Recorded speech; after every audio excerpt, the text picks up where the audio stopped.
Hello, it's Tea with the Druid 109. Philip Carr-Gomm here. Just get the settings right. How are you? Are you there? That's the big question. One person has arrived, and slowly into the forest clearing, more and more people will come. Daniel from Germany, hi there. Great to see you. So it's lovely to see you on this this January day, and in Britain and maybe in other parts of Europe as well. Maybe in Scotland, I see there's people coming in from Scotland and Holland and Germany and California. We've had a wonderful time, and with wonderful sunshine, and the snowdrops are out already, which is really early. I even saw some daffodils today, some early flowering daffodils. So good evening to you.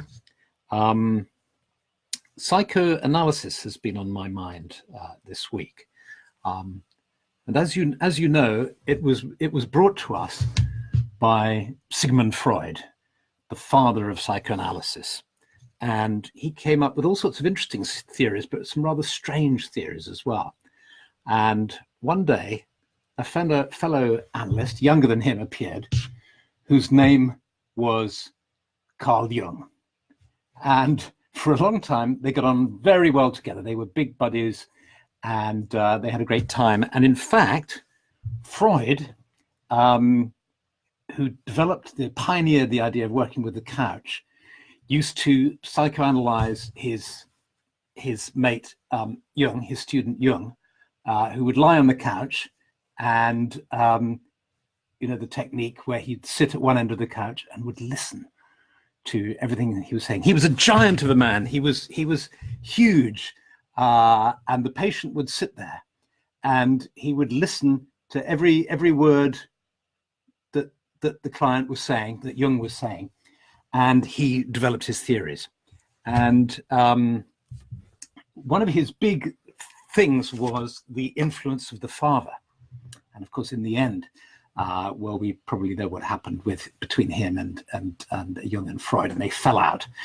And I've been thinking about my father recently, and there are various explosions occurring. These, by the way, just to give fair credit to where credit is due, these are produced by the Unemployed Philosophers Guild, a wonderful group of people in the States.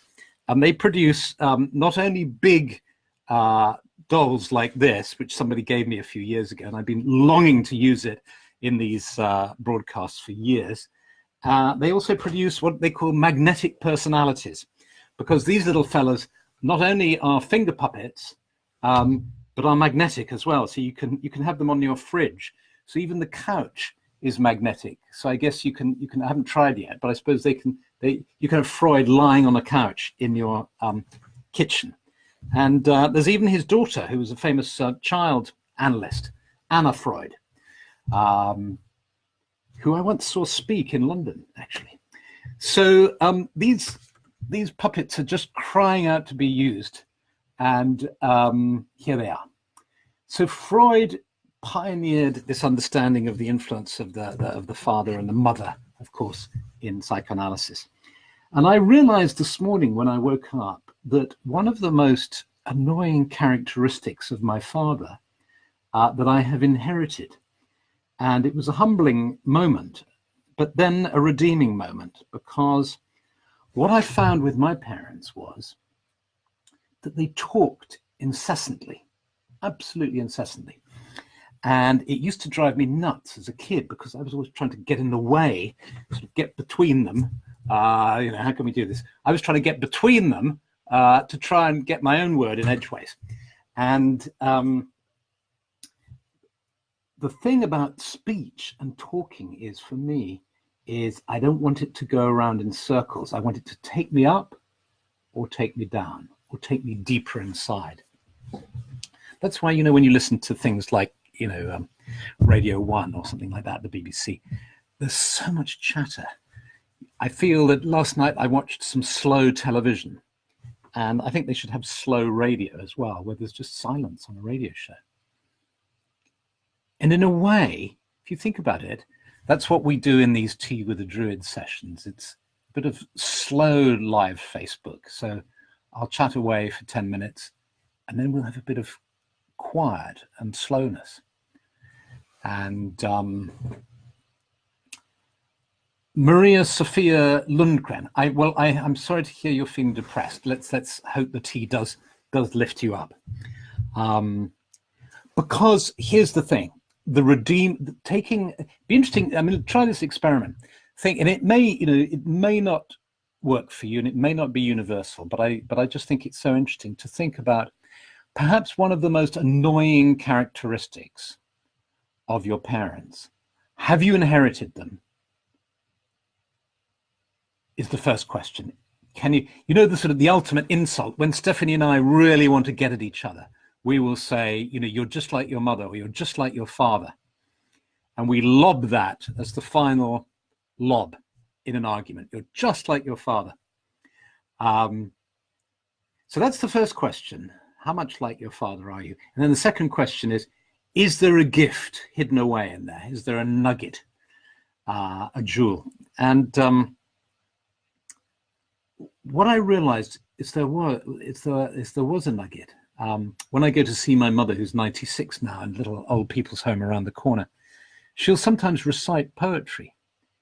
And sure, she'll go round and round, as old people often do. But she's also capable of suddenly coming up with the most beautiful poetry that she's remembered by heart. And she recites it to me. And so I realized that's what I want. I've inherited this kind of gift of the gab, as they say. Your fingers now look naked, somebody says. Oh, put them back on, clothe, dress your fingers at once. I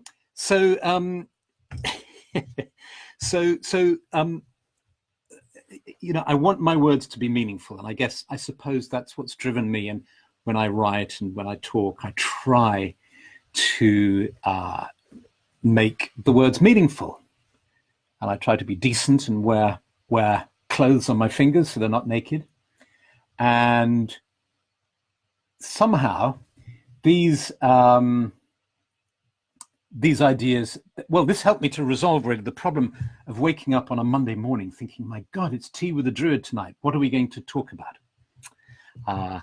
So the way words can lift us up, can bring us down, that's the problem in a way, isn't it, with watching too much television, is unless you choose the right programs, the words can bring you down.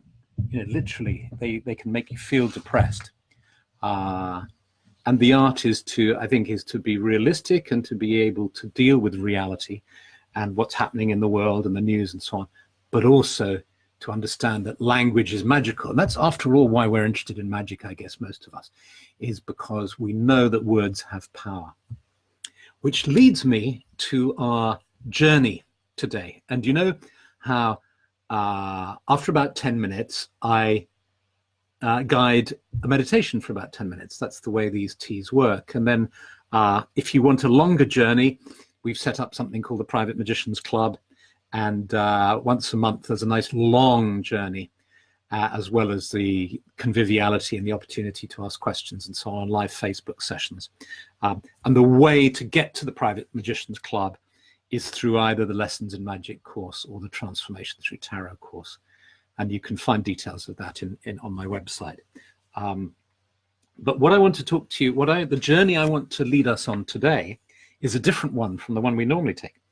It's taken from this book that I was told about called The Guidebook for an Armchair Pilgrimage. Photos and designs by John Schott, and the text written by Phil Smith and Tony Whitehead. And it's really very unusual. When I first ordered it, I thought it would be working with the ideas of Armchair Pilgrimage that I've talked about in the Book of English Magic and Sacred Places. People are always rather rude about armchair magicians or armchair pilgrimage even. The real people go out and do this stuff. Well, with as you get older, sometimes that's not possible. Sometimes it's not practical. Sometimes you don't have the money to do it or the possibility to do it. And now with having to be conscious of your carbon footprint, sometimes it's not a good idea to do it. So I've advocated the idea of armchair pilgrimages, using meditation, visualization, and the internet actually to stimulate your connection with a sacred site. And in the Book of English Magic, I talk about how magic can be done from an armchair as well, which is why in the Private Magicians Club, we have extremely comfortable armchairs that we work our magic in. But this turns out to be a very different book indeed. It's a book that invites you to spend 19 days, which can be consecutive days or with gaps, where you read some text and then look at some photographs, and it takes you on a journey. And it's a real journey that the authors did in the Devon countryside, but it's a journey you can take from everywhere because the authors are psychogeographers. And I thought for our journey tonight, let me read you a section and show you the pictures. And just enjoy the language. And I opened it at random, asking for the right page. And I found myself on day 7, where the journey has taken us to the Morris dancers. What are they? Oh, their name has suddenly jumped out of my mind. I can't remember. They're all dressed up in black, and they have extraordinary hats that they wear, and they do these incredible performances. We get them in Lewis. Dave the Bard invites them to do their performances in at some of his events too, and it's powerful stuff. So just sit back and enjoy, and I hope you enjoy the language of this. The dancers and the things their dances bring. You feel the drumbeat. Below the great hill, night falls hard and fast. How many pints of the dreamer brew will set you free? Baron Samedi, voodoo boss, smiles your way, his face cracked, skin drawn brilliant white over a death's skull. The beat quickens, rag figures appear, grease-black faces and blacker lips, white eyes startling in the gloom.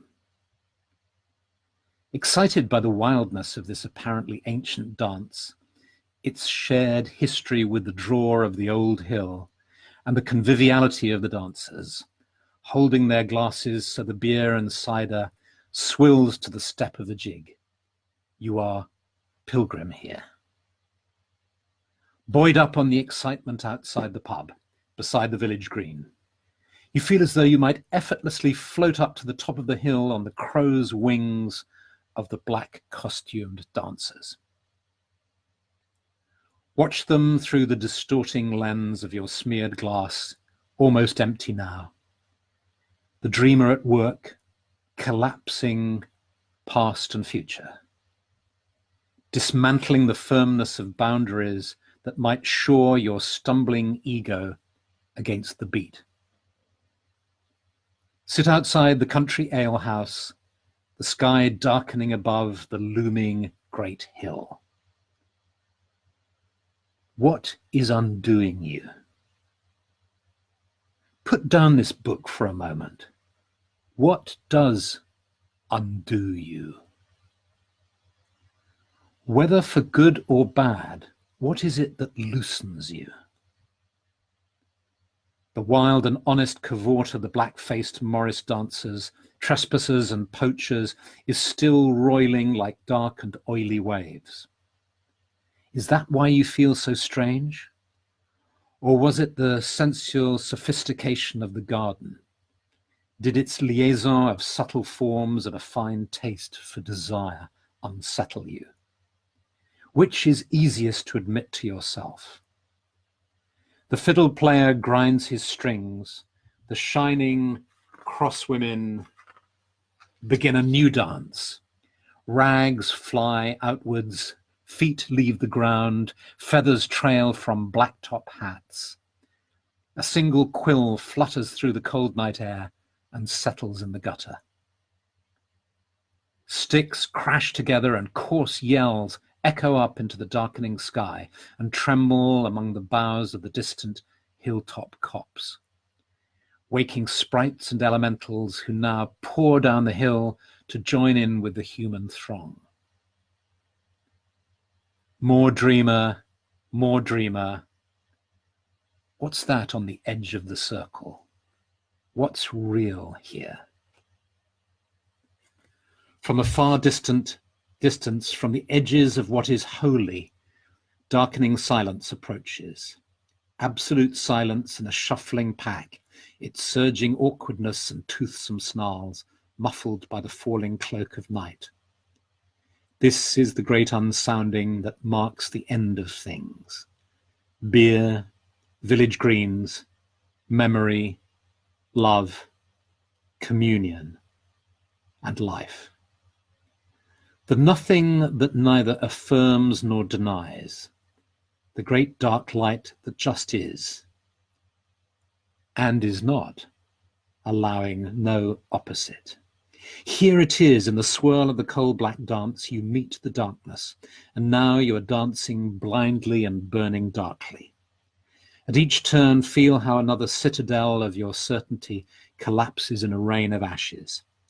Sense how you are crumbling now, the whole city and multitude of you, dropping through the green into the black, into the timeless dance of the glassy something smear on the cracks appear and then disappear with whatever they were cracks in. Time melts, a fierce white flame. You are lost. And then you turn the page and there is blackness.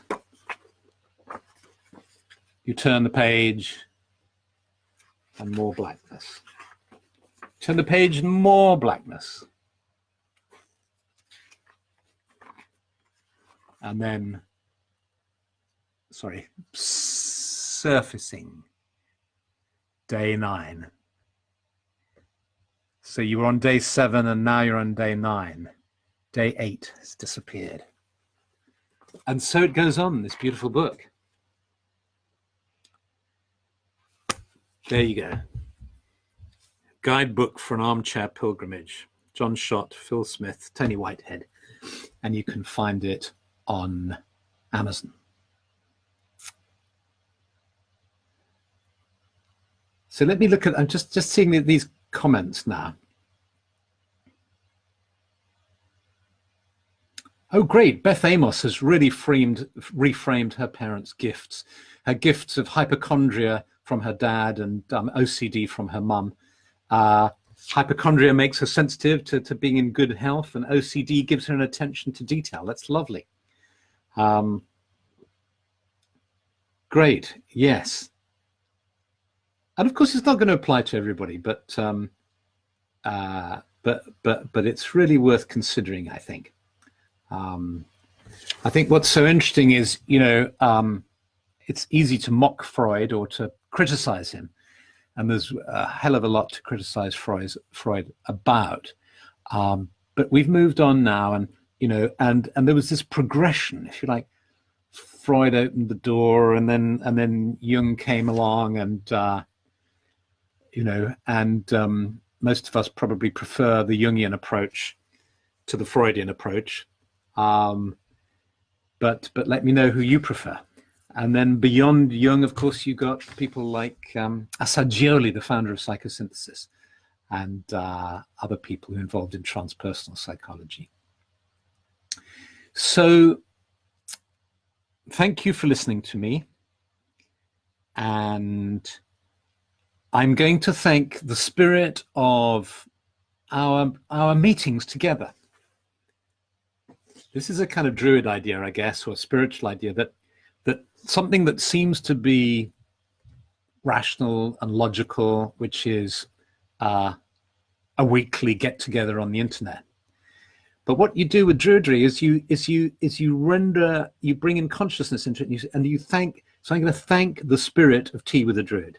Tea with a Druid now, after 2 years, it's become a thing in itself that has a life of its own, that other people that we all contribute to. It's a group effort. I'm kind of focalizing it for most Mondays, but not every Monday. Other people are. Thank you so much to Ben Hopkinson, giving us your very touching broadcast from Australia, where you're going through such a lot.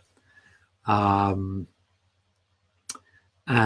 I'd like to thank the spirit of Tea with the Druid and everybody who participates in it, because it helps me to inspire me, find ideas to talk about and think more deeply about subjects, which is one of the points of it. So I'm going to make myself a cup of tea and come back and read these quotes. I'll put a link to the book up for you, and maybe I'll find one for the Unemployed Philosophers Guild as well. And good night to everybody. Or good morning if it's the morning for you, and good night from all these little friends and the big friend too. Okay, good night.